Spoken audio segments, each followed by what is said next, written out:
నమస్తే, welcome to Sakshi education. Ashok Nagar, Dilsukh Nagar, Ameerpet, Vidyanagar లాంటి ప్రాంతాలలో మనకు ప్రధానంగా కనిపించేటువంటి వాళ్ళు నిరుద్యోగులు. వీళ్ళు ప్రధానంగా గ్రూప్ 1, గ్రూప్ 2 అలాగే ఇతర పోటీ పరీక్షలకు ప్రిపేర్ అవుతున్నటువంటి అభ్యర్థులు అనమాట. అయితే సగటున వీరికి ఏ విధంగా ఖర్చులు ఉంటాయి, వీరు ఎలాంటి నోటిఫికేషన్ల కోసం ప్రిపేర్ అవుతూ ఉంటారు, దీని గురించి మనతో పాటు చర్చించడానికి ఒక నిరుద్యోగి ఉపేందర్ మనతో పాటు ఉన్నారు. మన వారితో మాట్లాడి తెలుసుకుందాం. నమస్తే బ్రదర్. నమస్తే సార్. మీరు అశోక్ నగర్లో ఎన్ని రోజుల నుంచి ప్రిపేర్ అవుతూ ఉన్నారు? 5-6 ఇయర్స్ నుంచి ప్రిపేర్ అవుతున్నాను సార్. గ్రూప్ 1, గ్రూప్ 2 వీటికి 5-6 ఇయర్స్ నుంచి ప్రిపేర్ అవుతున్నాను. 2015లో అప్పుడు గ్రూప్ 2 నోటిఫికేషన్ వచ్చింది. అప్పుడు నేను ఇంటర్వ్యూ దగ్గరలోకి వెళ్ళాను. 428 మార్క్స్ వచ్చాయి. కాకపోతే ఈ జాబ్ రాలేదు. అప్పటి నుంచి ఇక్కడే ఉంటున్నాను. ఇక్కడే ఉండి ఇక్కడే హాస్టల్లో కోచింగ్, అశోక్ నగర్లో కోచింగ్ తీసుకుంటూ ఇక్కడే స్టడీ హాల్లో చదువుతూ ఉన్నాను. లాస్ట్ 2022లో గ్రూప్ 1, గ్రూప్ 2 నోటిఫికేషన్ రావడం జరిగింది. పేపర్ లీకేజ్ కావచ్చు, లేకపోతే అనేక ఇష్యూస్ వల్ల కూడా ఎగ్జామ్ క్యాన్సిల్ అయింది. రెండోసారి కూడా బయోమెట్రిక్ లేదని చెప్పేసి ఆ రోజు బలమూరి వెంకటన్న గారు కోర్టులో కేసు వేసి గ్రూప్ 1 క్యాన్సిల్ చేయించడం జరిగింది. అదే కాంగ్రెస్ గవర్నమెంట్ వచ్చిన తర్వాత మళ్ళీ ఒకసారి జీవో 55 స్థానంలో జీవో 29 తీసుకొచ్చి నిరుద్యోగుల పొట్ట కొట్టే జీవోని తీసుకొచ్చి ఆ రోజు గత అక్టోబర్ నెలలో కాంగ్రెస్ పార్టీ అధికారంలోకి రాగానే అదే జీవోని తీసుకొచ్చింది. 55 జీవోని తీసుకొచ్చి 29 జీవోని తీసుకొచ్చింది. ఆ జీవోని బయట పెట్టకుండా ఫిబ్రవరిలో నోటిఫికేషన్ ఇచ్చే ముందు ఆ జీవో ఎవ్వరికి తెలియకుండా ఆ 29 జీవోని తీసుకొచ్చి ఆ 29 జీవోలో నాన్ లోకల్స్ని ఎక్కువ తీసుకొని లోకల్స్కి అన్యాయం చేసి ఎస్సీ, ఎస్టీ, బీసీ, బడుగు బలహీన వర్గాలకు తీవ్రమైన అన్యాయం చేసి ఆ రోజు గ్రూప్ 1 ఎగ్జామ్ నిర్వహించడం జరిగింది. దానివల్ల లోకల్ పర్సన్స్, స్టూడెంట్స్ చాలా అన్యాయానికి గురయ్యారు. చాలా తీవ్రమైన జీవో. అంతేకాకుండా గ్రూప్ 1 మెయిన్స్ 2 నెలలు వాయిదా వేయమని ఆ రోజు నిరుద్యోగులు ధర్నాలు చేస్తే వాళ్ళని లాఠీలతో కొట్టించి అంత ఆదరాబాదర ఎగ్జామ్ నిర్వహించారు. అంత ఆదరాబాదర ఎగ్జామ్స్ నిర్వహించాల్సిన అవసరం ఏముంది? మీ ప్రభుత్వం 5 ఏళ్ళు అధికారంలో ఉంటుంది. 5 ఏళ్లలో మీరు ఎగ్జామ్స్ నిర్వహించలేరా? 2 నెలలు వాయిదా వేస్తే మీ ప్రభుత్వం కూలిపోతుందా? అంత ఆదరాబాదరగా విద్యార్థుల మీద లాఠీ చార్జ్ చేసి విద్యార్థుల మీద దారుణంగా కొట్టి కేసులు పెట్టించి మీరు ఎగ్జామ్ నిర్వహించారు. ఎగ్జామ్ నిర్వహించి ఏం సాధించారు? తెలుగు మీడియం విద్యార్థులకు తీవ్ర అన్యాయం జరిగింది.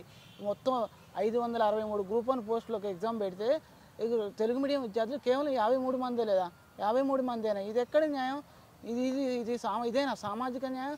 నిరంజన్ రెడ్డి గారు కోర్టులో మాట్లాడుతూ ఉంటే కోపం వస్తుంది కదా, తీవ్రమైన కోపం వస్తుంది, తీవ్రమైన బాధ, మానసిక వేదన అనుభవించాల్సిన పరిస్థితి ఏర్పడింది. తెలుగు మీడియం విద్యార్థులు సామాజికంగా, ఆర్థికంగా, విద్యాపరంగా వెనకబడి ఉన్నారని ఆ రోజు నిరంజన్ రెడ్డి గారు మాట్లాడుతూ ఉన్నారు. అది నిరంజన్ రెడ్డి గారు ఇంగ్లీష్ మీడియం వాళ్ళు సామాజికంగా, ఆర్థికంగా, విద్యాపరంగా ముందుంటారు కాబట్టి వాళ్ళు గ్రూప్ 1 కొట్టుకోగలిగారు అంటున్నారు. సామాజికంగా, విద్యాపరంగా మేము గ్రామీణ ప్రాంతంలోనే చదువుకున్నాము, విద్యాపరంగా మేము తీవ్రంగా వెనకబడ్డామని చెప్తున్నాం కదా. వెనకబడ్డాం కాబట్టి మేము తెలుగు మీడియం చదువుకున్నాం, తెలుగు మీడియంలో చదువుకున్నామని మాకు గ్రూప్ 1 రాసాము. గ్రూప్ 1 రాసినప్పుడు రెండింటికి సమానంగా ఇవ్వాలి కదా. ఇంగ్లీష్ మీడియం ప్రొఫెసర్లతో తెలుగు మీడియం ఆన్సర్ షీట్ ఎలా దిద్దిస్తారు? ఇది చాలా తీవ్రం కదా, తీవ్రమైన అన్యాయం కదా. ఇది మేము తీవ్రంగా ఖండిస్తూ ఉన్నాం. అంతేకాకుండా గ్రూప్ 1లో రాసిన దానికన్నా ఎక్స్ట్రా నెంబర్స్ ఎలా వస్తారు? అరే ఆ రోజు మీరు గ్రూప్ 1లో బయోమెట్రిక్ లేదని రెండోసారి బలమూరి వెంకట గారు గ్రూప్ 1 ఎగ్జామ్ క్యాన్సిల్ చేశారు. క్యాన్సిల్ చేసినప్పుడు గ్రూప్ 1 క్యాన్సిల్ చేసి మళ్ళీ రీ ఎగ్జామ్ మీరు కండక్ట్ చేశారు. అదే గ్రూప్ 1 మెయిన్స్లో మీరు బయోమెట్రిక్ పెట్టలేదు. ఇది ఎక్కడ న్యాయం? నిరంజన్ రెడ్డి గారు ఈరోజు కోర్టులో మాట్లాడుతూ ఉన్నారు. గ్రూప్ 1 మెయిన్స్లో అంత మ్యాండేటరీ కాదంటున్నారు. మరి ఆ రోజు ఫిలిమ్స్లో ఎలా మ్యాండేటరీ అయింది? ఈ రాసిన దానికన్నా ఎక్కువ నెంబర్స్ ఎలా వస్తారు? మీరు యాడ్ చేస్తేనే ఆ నెంబర్స్ వచ్చారా? ఎక్కువ నెంబర్స్ వచ్చిన వాళ్ళ పేర్లు కూడా బయట పెట్టాలని మేము మీ ద్వారా విజ్ఞప్తి చేస్తున్నాం. అంతేకాకుండా 2 హాల్ టికెట్లు ఎలా ఇస్తారు? యూపీఎస్సీ కండక్ట్ చేసే ఫిలిమ్స్ కానీ, మెయిన్స్ కానీ, ఇంటర్వ్యూ కానీ కేవలం ఒకే ఒక్క హాల్ టికెట్ ఉంటుంది. ఒకే ఒక్క హాల్ టికెట్ ద్వారా ఫైనల్ సెలక్షన్ చేస్తారు. ఫిలిమ్స్ నుంచి ఫైన్స్ దాకా ఇంటర్వ్యూ దాకా ఫైనల్ సెలక్షన్ చేస్తారు. కానీ మీరు 2 హాల్ టికెట్లు ఎలా ఇస్తారు ఫిలిమ్స్కి, మెయిన్స్కి? ఇది ఎక్కడ న్యాయం? మీరు ఒకసారి ఆలోచించుకోవాలి. 2 హాల్ టికెట్లు ఇచ్చిన అంటే అంతర్యం ఏమిటి? ఫిలిమ్స్ క్వాలిఫై కాని వ్యక్తి మెయిన్స్ రాసాడని మాకు నమ్మకం ఉంది. అదే సైట్లో నుంచి ఫిలిమ్స్ హాల్ టికెట్లు ఎందుకు తీసేసారు? మీరు ఫిలిమ్స్ హాల్ టికెట్లు అట్లే ఉంచితే అసలు సెలెక్ట్ అయిన పర్సన్ ఫిలిమ్స్ క్వాలిఫై అయ్యాడా? మాకు కొంతమంది అనుమానాలు ఉన్నాయి. అనుమానం ఉన్న వ్యక్తి ఫిలిమ్స్ క్వాలిఫై అయ్యాడా లేదా మేము చెక్ చేసుకుంటాం అతను హాల్ టికెట్ మీద. ఆ అవకాశాన్ని ఇవ్వకుండా మెయిన్స్కి ఫిలిమ్స్ హాల్ టికెట్లు తీసేసారు సైట్లో నుంచి. అది ఎంతవరకు కరెక్ట్? మీరు తీవ్రమైన అన్యాయం చేశారు గ్రూప్ 1లో. గ్రూప్ 2లో కూడా అంతే జరిగింది. గ్రూప్ 2లో పోస్టులు పెంచుతాం. మీ అధికారంలోకి రాకముందే ఆ రోజు కేటీఆర్ గారు 2000 గ్రూప్ 2 ఇస్తామని కొంతమంది నిరుద్యోగులను తీసుకెళ్ళి మాట్లాడారు. మాట్లాడితే ఆ రోజు రేవంత్ రెడ్డి తెల్లారే పిలిపించుకొని తన ఇంటికి పిలిపించుకొని 2100 గ్రూప్ 1 గ్రూప్ 2 నోటిఫికేషన్ ఇస్తామని చెప్పారు. మీరు అధికారంలోకి వచ్చాక మేము 2100 ఇస్తామన్నారు. అధికారంలోకి రాకముందే మీరు జాబ్ క్యాలెండర్ విత్ డేట్లతో సహా ఫేజ్ 1 ఫేజ్ 2 ప్రకటించారు. కానీ ఏది మీ ఫేజ్ 1 ఫేజ్ 2? ఇంతవరకు మీరు జాబ్ క్యాలెండర్ అనౌన్స్ చేయలేదు. ఫేజ్ 1 ఫేజ్ 2 ఇస్తాం, మీ మెగా డిఎస్సి ఇస్తాం 25,000తోనే గొప్పగా అనౌన్స్ చేసిర్రు. మీరు మెగా డిఎస్సి ఇస్తాం, మా అంత గొప్ప వాళ్ళే లేరని మీరు మేనిఫెస్టోలో 24,000తో మెగా డిఎస్సి ఇస్తామన్నారు. మీరు అధికారంలోకి వచ్చాక కేవలం గత గవర్నమెంట్ ఇచ్చిన 5,000 పోస్టులకి మీరు 6,000 కలిపి 11,000తో డిఎస్సి ఇచ్చారు. మిగతా 16,000 డిఎస్సి ఎక్కడికి వెళ్ళింది? మేము ఈరోజు అడుగుతూ ఉన్నాం. ఆ రోజు డిఎస్సి అభ్యర్థులు ఎదురు చూస్తూ ఉన్నారు. ఒక పర్సన్ అయితే పాపం కాళ్ళు మొక్కి మరీ ఓటు వేయొద్దు, కాంగ్రెస్ పార్టీని గెలిపించండి, మీకు పాదాభివందనం చేస్తున్నామని అది దండం పెట్టి మేము ఊరూరా తిరిగి ఊరూరా పాదయాత్ర చేసి మేము ఈరోజు కాంగ్రెస్ గవర్నమెంట్ని గెలిపించాం. మీరు గెలిపించాక మీరు మాకు ఇచ్చింది ఏముంది? మీకు నిరుద్యోగులకు చేసింది ఏముంది? మీరు ఏం చేశారు? గత గవర్నమెంట్ ఇచ్చిన గ్రూప్ 1, గత గవర్నమెంట్ ఇచ్చిన గ్రూప్ 2, గత గవర్నమెంట్ ఇచ్చిన గ్రూప్ 3, గత గవర్నమెంట్ ఇచ్చిన గ్రూప్ 4, గత గవర్నమెంట్ ఇచ్చిన డిఎస్సి, ఎస్ఐ, కానిస్టేబుల్, ఇవన్నీ గత గవర్నమెంట్ ఇచ్చినాయి. మీరేమి ఇచ్చారు? గ్రూప్ 1లో 60 పోస్టులు యాడ్ చేసి 2 లక్షల మందిని యాడ్ చేసి కొత్త వాళ్ళని యాడ్ చేసి ఈరోజు పాత వాళ్ళకి తీవ్రమైన అన్యాయం చేసిర్రు.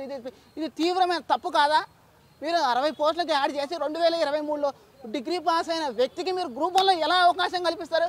గత 10 ఏళ్ళ నుంచి ఫిలిమ్స్ మెయిన్స్ చదువుకొని ఇక్కడ కోచింగ్ సెంటర్లు అమ్మడి తిరిగి తీవ్రమైన డబ్బులు ఖర్చు పెట్టుకొని మేము తీవ్ర అన్యాయం చేస్తుంటే ఈరోజు 21 సంవత్సరాల అబ్బాయి గ్రూప్ 1 క్వాలిఫైడ్ అంటే మా గుండెలు ఎంత బద్దలు కావాలి, మా ఆవేదన ఎంత ఆక్రోశం మేము అనుభవించాలి. ఇక్కడ 21 సంవత్సరం, ఈరోజు 35-40 సంవత్సరాల నుంచి గ్రూప్ 1 ప్రిపేర్ అయ్యి నోట్సులు రాసుకొని తీవ్రమైన తెలుగు మీడియంలో రాసి తీవ్రమైన అన్యాయానికి గురై ఈరోజు ఇంగ్లీష్ మీడియం అబ్బాయి 21 సంవత్సరాలకు గ్రూప్ 1 క్వాలిఫై అయ్యి కోర్టుకు వచ్చి నాకు జాబ్ కావాలని ఈరోజు కోర్టులో నిరంజన్ రెడ్డి పక్కన నిలబడితే మేము ఎంత ఆక్రోశాన్ని అనుభవించాలి? అసలు ఇది న్యాయమా రేవంత్ రెడ్డి గారు? మేము అడుగుతా ఉన్నాం.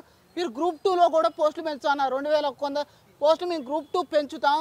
మీ అధికారంలోకి రాగానే మీకు 2100తో మీ యాడ్ చేసి మీకు గ్రూప్ 2 ఎగ్జామ్ పెడతామన్నారు.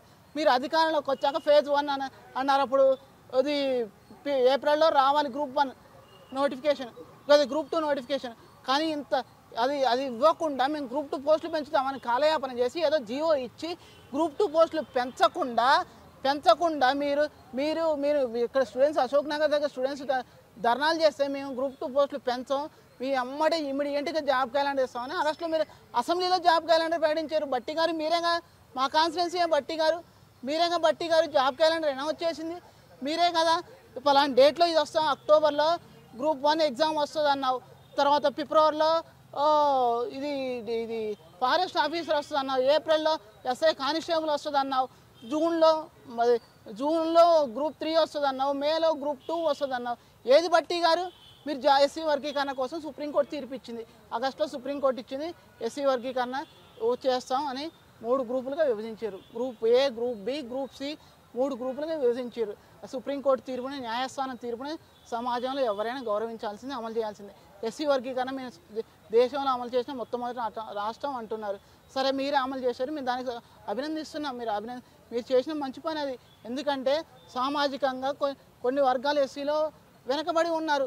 ఆ వెనకబడిన వర్గాలకు న్యాయం చేయాలని చెప్పేసి మీరు ఎస్సీ వర్గీకరణ ప్రకటించారు. మీరు ప్రకటిస్తున్నాం, మేము అందరం అభినందిస్తూనే ఉన్నాం. నిరుద్యోగులు, ఆ సామాజిక వర్గాలు కూడా అభినందిస్తూ ఉన్నాయి మిమ్మల్ని. కానీ ఎస్సీ వర్గీకరణ అయిపోయి కూడా 3 నెలలు అవుతున్నా కూడా మీరు ఇంతవరకు జాబ్ క్యాలెండర్ ఇవ్వకుండా త్వరలో ఇస్తాం, అతి త్వరలో ఇస్తాం, తొండముది ఊసర వెళ్ళైనట్టు త్వరలో ముది అతి త్వరలో అవుతుంది. ఎన్నిసార్లు ప్రకటిస్తాం? ఒక సభలో 1,00,000 ఉద్యోగాలు ఇచ్చామంటారు, ఒక సభలో 60,000 ఉద్యోగాలు ఇచ్చామంటారు, ఒక సభలో నిన్న సభలో ఏడాదిన్నరలో 1,00,000 ఉద్యోగాలు ఇస్తామంటాం. ఇక మీరు నమ్మకమే ఉంది. మీరు స్థానిక సంస్థల ఎలక్షన్స్ వస్తున్నాయి, ఎలక్షన్ కోడ్ వస్తుంది, మీరు ఉద్యోగాలు ఇస్తారని మాకు నమ్మకం ఏడుంది? నిన్న ఈరోజు పేపర్లో వచ్చింది అన్ని ఏర్పాట్లు పూర్తవుతున్నాయని. మీరు 3 నెలలు అవుతుంది. తర్వాత ఎంపీటీసీ, జెడ్పీటీసీ, తర్వాత మున్సిపాలిటీ, తర్వాత జూబ్లీన్స్ ఎలక్షన్, బై ఎలక్షన్ ఉన్నాయి. అవే కాకుండా జిహెచ్ఎంసీ ఎలక్షన్స్ ఉన్నాయి. మొత్తం వరుసన 6 నెలల పాటు ఎలక్షన్ కూడా ఉంటుంది. మీరు ఎప్పుడు జాబ్ క్యాలెండర్ పడిస్తారు? ఎప్పుడు స్టూడెంట్స్కి ఉద్యోగాలు ఇస్తారు? ఇక్కడ జాబులు లేక నిరుద్యోగులు రోడ్ల పొంటి తిరిగి మానసికంగా తీవ్రమైన అన్యాయానికి గురై ఛాయ్ కూడా తాగడానికి పైసలు లేకుండా ఈరోజు స్టూడెంట్స్ తీవ్రమైన ఇంటికి పోతే జాబ్ ఏదిరా, నువ్వు జాబ్ ఏదిరా అని అని అంటున్నారు. మేమేం చెప్పుకోవాలి ఇంటికి పోయి? మరి రేవంత్ అన్న వస్తే గొప్పగా 2 లక్షల ఉద్యోగాలు ఇస్తాడు, మేము జాబ్ కొట్టుకొని మా సమాజంలో గొప్పగా, మా కుటుంబంలో, మా ఊర్లో గొప్పగా బతకాలని మేము కాంగ్రెస్ గవర్నమెంట్కి వేసాం. మా నాన్న టీఆర్ఎస్ పార్టీ పచ్చి అభిమాని. మా నాన్నతో నేను కాంగ్రెస్ పార్టీకి ఓటిపించాను. మా నాన్న నమస్తే తెలంగాణ న్యూస్ తప్ప వేరే పేపరే చూడాడు, వేరే ఛానలే చూడాడు. కేసీఆర్ అంటే అంత అభిమాని. మా నాన్న కళ్ళమ్మ నీళ్ళు పెట్టుకుంటే కాంగ్రెస్ పార్టీకి ఓటేశాడు. నా కొడుకు ఉద్యోగం వస్తుంది, నా కుటుంబం బాగుపడుతుంది అని చెప్పి మా నాన్న ఈరోజు కాంగ్రెస్ పార్టీకి ఓటేశాడు. ఓటేస్తే మీరు ఇచ్చింది ఏంది రేవంత్ రెడ్డి గారు? నేను మా ఫ్యామిలీలో మా రిలేషన్స్, మా చుట్టుపక్కల నైబర్స్, ఇరుగు పొరుగు 500 ఓట్లు వేయించాను. ముసలి వాళ్ళకి ఇక దండం పెడతా, అమ్మ కాంగ్రెస్ పార్టీకి ఓటేయండి అమ్మ, నా పరిస్థితి బాగలేదు.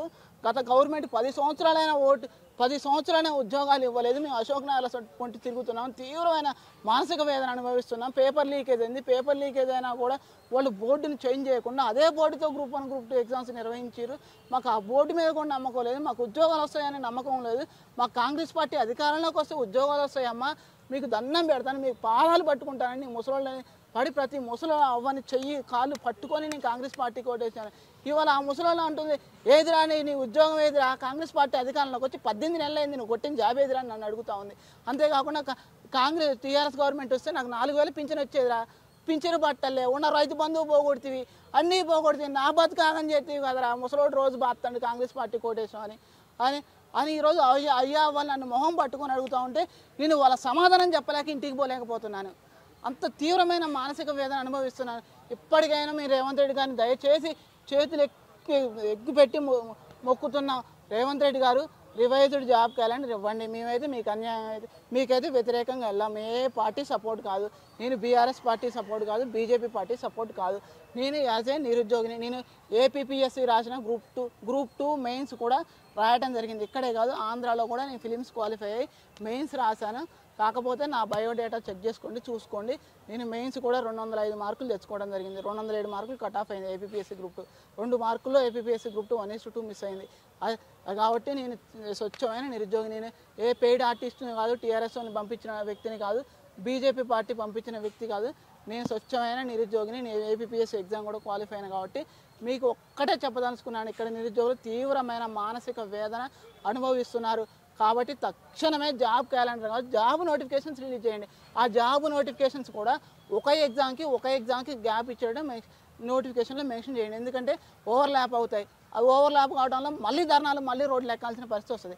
మళ్ళీ రోడ్లు ఎక్కాల్సిన పరిస్థితి రాకుండా ఉండాలంటే గ్రూప్ 1 కానీ, గ్రూప్ 1 మెయిన్స్కి కానీ, గ్రూప్ 2 కానీ, 3 కానీ మీరు గ్యాప్ ఇచ్చి ఎగ్జామ్ పెట్టండి. ఎందుకంటే గ్రూప్ 1 మెయిన్స్ అది డిస్క్రిప్టివ్లో ఉంటుంది, గ్రూప్ 2 ఆబ్జెక్టివ్, గ్రూప్ 3 గ్రూప్ 4 అనేది ఇప్పుడు గ్రూప్ అనేది అది మ్యాథ్స్తో సంబంధించినవి, ఎస్ఐ కానిస్టేబుల్ మ్యాథ్స్ వీటితో సంబంధించినవి.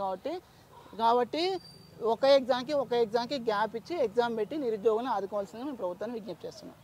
So thank you.